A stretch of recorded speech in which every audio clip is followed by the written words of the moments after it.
బాబాయ్ నమస్తే. జనవరి అంటే సంక్రాంతి తర్వాత బయటకు వస్తా అన్నారు, తర్వాత జనవరి చివరిలో బయటకు వస్తా అన్నారు జగన్మోహన్ రెడ్డి గారు. మరి ఇంతవరకు బయటకు అయితే రాలేదు. మరి ఎప్పుడు వస్తారంటారు? వచ్చే నాటికి, ఎందుకంటే ఆయన బయటకు వస్తానని ప్రకటించిన ప్రతిసారి వైసీపీ పార్టీ నుంచి అయితే సీనియర్ లీడర్లు అందరూ ఒక్కొక్కరుగా రాజీనామా చేసి వెళ్తున్న పరిస్థితి. పార్టీ మనుగడ అనేది సాధ్యమయ్యే పరిస్థితుల్లో ఉందనుకోవచ్చు అంటారు వైసీపీ. పార్టీ మనుగడకి ఏమి ఇబ్బంది ఉండదండి, ఎందుకంటే ఆయనకి 40% షేర్ ఉంది, దానికేమి ఇబ్బంది ఉండదు.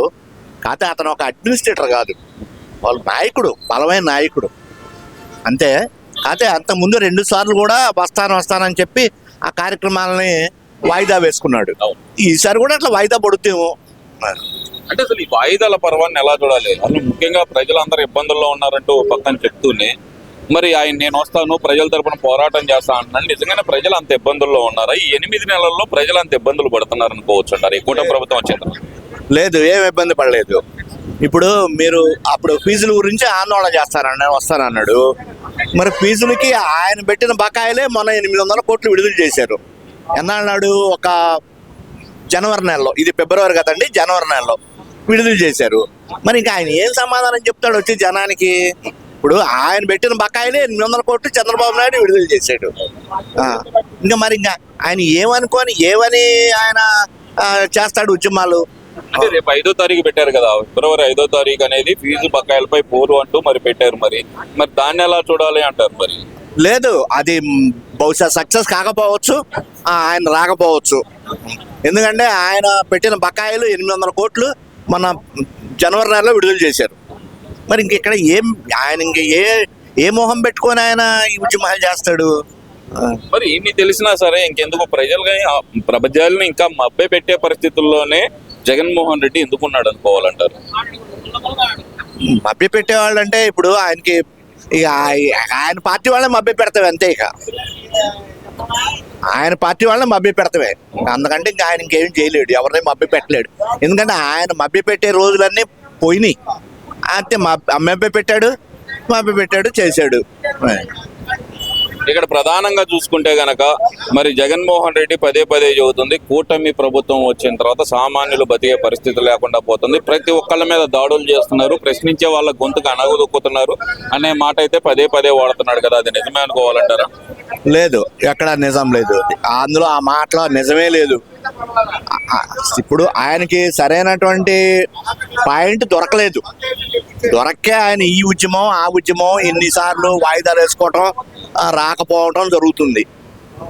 అంటే గతంలో చూస్తే కనుక విద్యుత్ ఛార్జీలపై పోరన్నారు, అప్పుడు బయటికి రాలేదు ఆయన, ఎక్కడ ధర్నాలో పాల్గొనలేదు. తర్వాత చూస్తే రైతు సమస్యలపై పోరుబాట అన్నారు, అక్కడ కూడా ఎక్కడ ధర్నాలో పాల్గొనలేదు. మరి రేపు ఫీజు బకాయిల మీద ఫీజు పోరు, పిల్లల భవిష్యత్తు గురించి పోరాడుతున్నాం అన్నారు, అప్పుడైనా సరే బయటకు వచ్చి అక్కడ నిలబడతారనుకోవచ్చు అంటారా? నేనైతే నిలబడతాడు అనుకోవట్లా.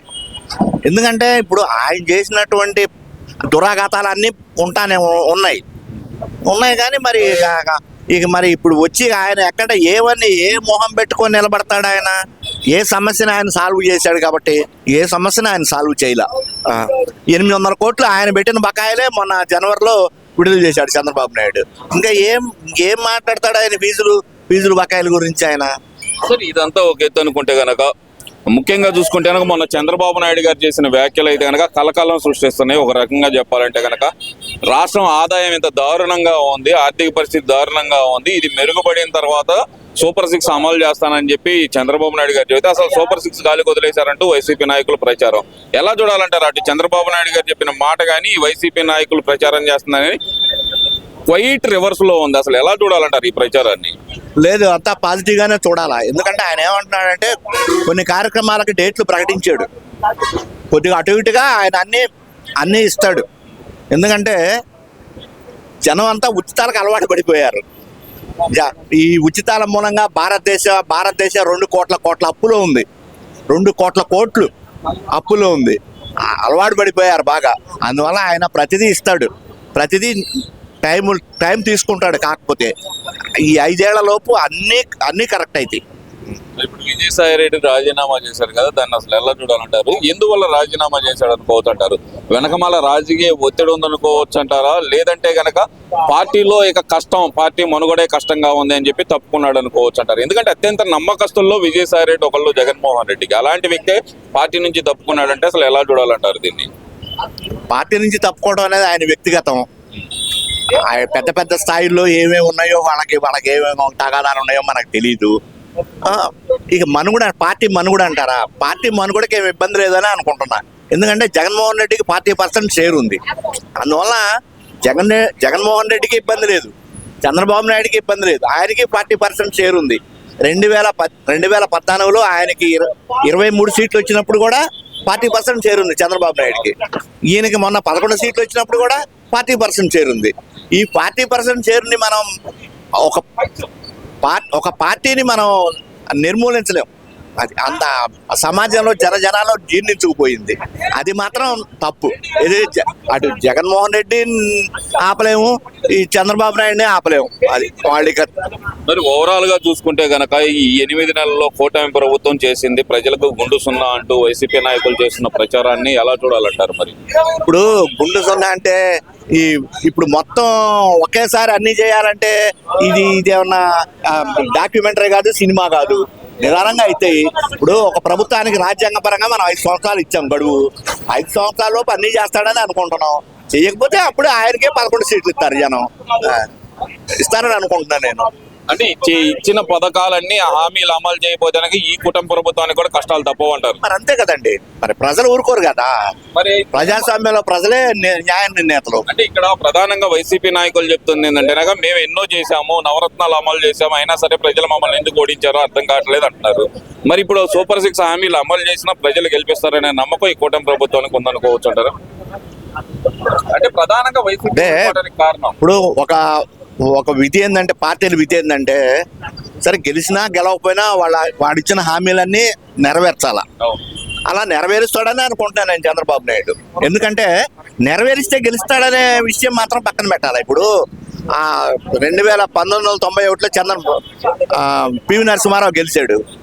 ఆయన ఎన్నో సంవత్సరాలు చేసి దేశాన్ని ఒక పక్కకు తిప్పాడు. మరి ఆయన గెలిచాడా? గెలవలేదు కదా, గెలవలా.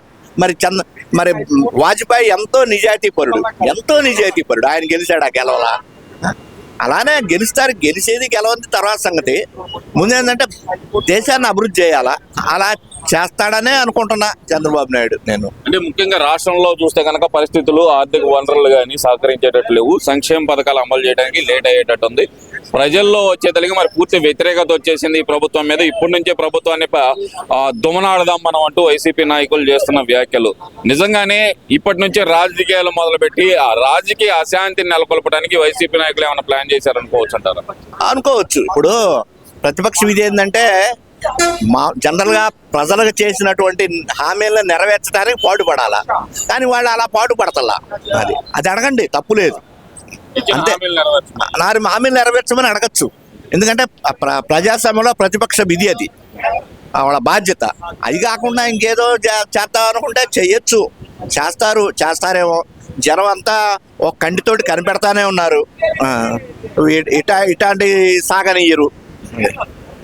ఓకే, ఓవరాల్ గా చూసుకుంటే కనుక మరి సూపర్ 6 హామీల సంగతి కాసేపు పక్కన పెడితే రాష్ట్రం అభివృద్ధి పదంలో దూసుకుపోతుంది అని చంద్రబాబు నాయుడు గారు, కంపెనీలు పెట్టుబడి పెట్టడానికి వస్తున్నాయి అని చెప్పి చంద్రబాబు నాయుడు గారు చెప్పిన మాట వాస్తవమే అనుకోవచ్చు అంటారు? అసలుగా వాస్తవమే.